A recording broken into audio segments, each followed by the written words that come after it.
Triprayar Lemer public സ്കൂളിൽ school parliament അംഗങ്ങളുടെ അധികാര സമർപ്പണ ചടങ്ങ് നടന്നു.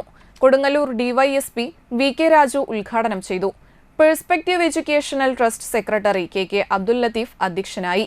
സ്കൂൾ പാർലമെന്റ് അംഗങ്ങൾക്കും ഹൌസ് ക്യാപ്റ്റന്മാർക്കും വിശിഷ്ടാതിഥികൾ ബാഡ്ജുകൾ അണിയിച്ചു. മാനേജർ ടി മുഹമ്മദ് അലി വിദ്യാലയത്തിലെ വിവിധ ക്ലബ്ബുകൾ ഉദ്ഘാടനം ചെയ്തു. പ്രിൻസിപ്പൽ വിവിധ ക്ലബ്ബുകളുടെ ലോഗോ പ്രകാശനം ചെയ്ത് പാർലമെന്റ് അംഗങ്ങൾക്ക് പ്രതിജ്ഞ ചൊല്ലിക്കൊടുത്തു. തുടർന്ന് KG മുതൽ 12ാം ക്ലാസ് വരെയുള്ള കുട്ടികളിൽ പഠനത്തിൽ മികവ് പുലർത്തിയ കുട്ടികൾക്ക് എക്സലന്റ് അവാർഡുകൾ നൽകി. ചടങ്ങിൽ principal Gainy Michael, perspective educational trust treasurer EA Haris, vice principal CS Suvitha, head girl Amisha Ishaq എന്നിവർ സംസാരിച്ചു.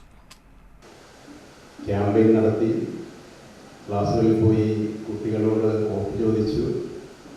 ഇന്ന് വിജയ ശ്രീലാലിതായി മുന്നിൽ ഇങ്ങനെ ഇരിക്കുകയാണ്, അല്ലേ? അഭിമാനത്തോടുകൂടി അവർ മുന്നിൽ ഇരിക്കുകയാണ്. അങ്ങനെ അതൊക്കെ ചോദിച്ച് മനസ്സിലാക്കിയപ്പോൾ പോയ കാലത്തിൻ്റെ ഓർമ്മകൾ ഇങ്ങനെ മനസ്സിൽ ചേക്കേറുകയാണ്. സ്കൂളിലും കോളേജിലൊക്കെ പഠിക്കാൻ കഴിഞ്ഞ ആ ഒരു കാലഘട്ടം, ആ കാലഘട്ടത്തിൽ ഇതുപോലെയൊക്കെ നടക്കാൻ കഴിഞ്ഞതുകൊണ്ടൊക്കെ ആയിരിക്കാമെന്ന് നിങ്ങളുടെ മുമ്പിൽ നിന്ന് 2 വാക്ക് സംസാരിക്കാനുള്ള ഒരു പ്രാപ്തി ലഭിച്ചത് ഞാൻ ആ ഒരു നിമിഷം ഇവിടെ നിന്ന് ആലോചിച്ചു. ഞാൻ കോളേജിൽ പഠിക്കുമ്പോൾ ഇലക്ഷനൊക്കെ മത്സരിക്കുകയും ഭാരവാഹിത്വം വഹിക്കുകയും NCCയിലും NSSലൊക്കെ പ്രവർത്തിക്കാനുള്ള ഒരുപാട് അവസരങ്ങൾ ഡിഗ്രിക്കും PGക്കൊക്കെ പഠിക്കുന്ന സമയത്തുണ്ടായി.